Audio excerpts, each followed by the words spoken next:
Kota Surabaya melalui dinas terkait berkomitmen mendukung implementasi kurikulum merdeka diterapkan menyeluruh pada satuan pendidikan demi perubahan ke arah yang lebih baik. Hal ini sejalan dengan misi Kota Surabaya membangun sumber daya manusia unggul, produktif, serta berkarakter melalui peningkatan kualitas pendidikan.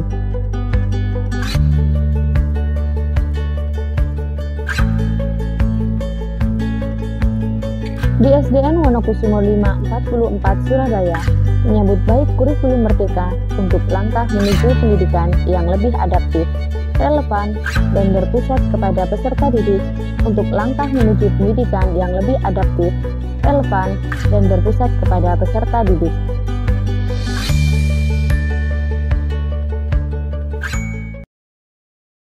Assalamualaikum warahmatullahi wabarakatuh. Salam sejahtera, Om Swastiastu, Namo Buddhaya, salam kebajikan, Rahayu. Perkenalkan, nama saya Wirdatun Nasiha, guru kelas 5 SDN Wonokusumo 544 Surabaya. Pada kesempatan kali ini, izinkan saya menyampaikan praktik baik yang sudah saya lakukan pada peserta didik saya kelas 5C tahun ajaran 2024-2025. Penting bagi saya untuk menciptakan kenyamanan dan kedekatan dengan peserta didik. Langkah awal yang saya lakukan adalah menyambut kedatangan peserta didik dengan hangat. Pembiasaan saja ketika masuk kelas, penuh dengan sentuhan sesuai dengan suasana hati mereka. Pada tahun ajaran baru, kami menyusun kesepakatan kelas yang melibatkan peserta didik. Seluruh peserta didik menyampaikan harapan mereka terkait proses pembelajaran yang akan berlangsung. Tujuannya adalah untuk menemukan komitmen bersama selama kegiatan belajar berlangsung. Kesepakatan dari kelas 5C yaitu datang tepat waktu, menghormati dan saling menyayangi teman dan guru. 3. Membuang sampah pada tempatnya. 4. Guru dan siswa datang tepat waktu. Selama masa pengenalan lingkungan sekolah, kelas 5 melaksanakan asesmen diagnostik kognitif dan non-kognitif. Tujuannya adalah untuk memperoleh data pemetaan yang sesuai dengan kebutuhan peserta didik. Asesmen diagnostik non-kognitif digunakan untuk memetakan gaya belajar peserta didik. Dari data tersebut teridentifikasi gaya belajar visual, audiovisual, dan kinestetik. Sedangkan asesmen diagnostik kognitif digunakan untuk mengukur tingkat pemahaman awal peserta didik. Tujuan pembelajaran yaitu mengidentifikasi makna nilai-nilai Pancasila sebagai ideologi dan pandangan hidup. Berdasarkan asesmen diagnostik yang telah dilakukan, terdapat 10 peserta didik paham utuh, 10 paham sebagian, dan 10 tidak paham. Untuk mengawali pembelajaran, peserta didik diberi pertanyaan pemantik. Peserta didik diajak untuk menonton video. Selain menggunakan metode ceramah, video juga digunakan untuk memfasilitasi peserta didik dengan gaya belajar audiovisual.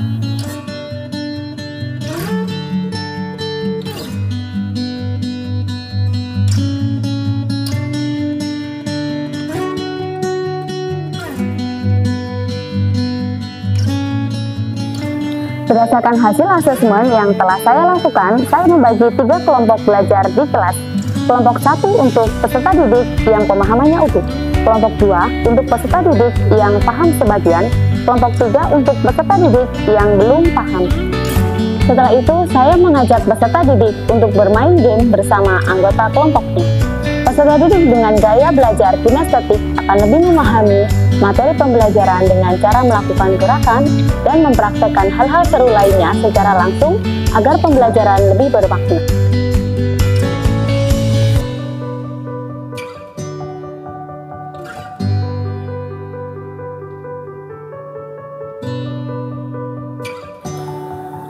LKPD saya berikan kepada kelompok sesuai dengan kemampuan tingkat pemahaman. Tingkat kesukaran saya sesuaikan dengan kemampuan pemahaman peserta didik. Setelah mengerjakan LKPD, guru meminta untuk mempresentasikan hasil kerja mereka. Kelompok lain diberikan kesempatan untuk menanggapi dan bertanya jika memang belum memahami materi.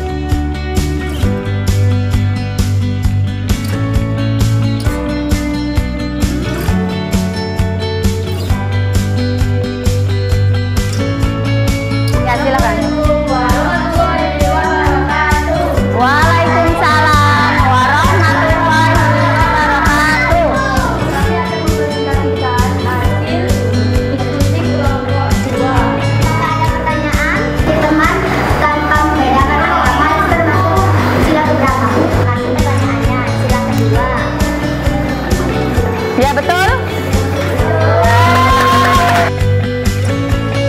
mengukur tingkat ketercapaian tujuan pembelajaran, peserta didik mengerjakan soal evaluasi secara individu yang terintegrasi dengan platform Wordwall.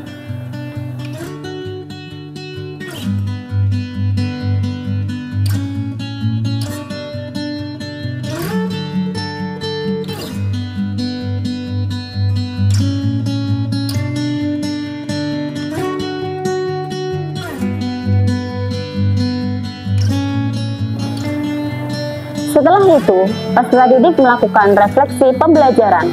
Guru mengajak mereka berdiskusi mengenai kesulitan yang dihadapi dan manfaat yang dapat diperoleh dari pembelajaran hari ini. Refleksi digunakan untuk mengungkapkan perasaan selama pembelajaran, mulai mengungkapkan kesulitan, manfaat dalam belajar, serta perasaan saat menerima pembelajaran. Inilah upaya positif dalam mengembangkan inovasi belajar yang saya lakukan di SDN Wonokusumo 5 44 Surabaya. Doakan saya untuk terus berproses dalam mengembangkan pembelajaran inovatif. Semoga apa yang saya lakukan bermanfaat dan menjadi inspirasi bagi guru-guru di Indonesia dalam menciptakan pembelajaran yang kreatif. Terima kasih atas perhatiannya. Salam dan bahagia.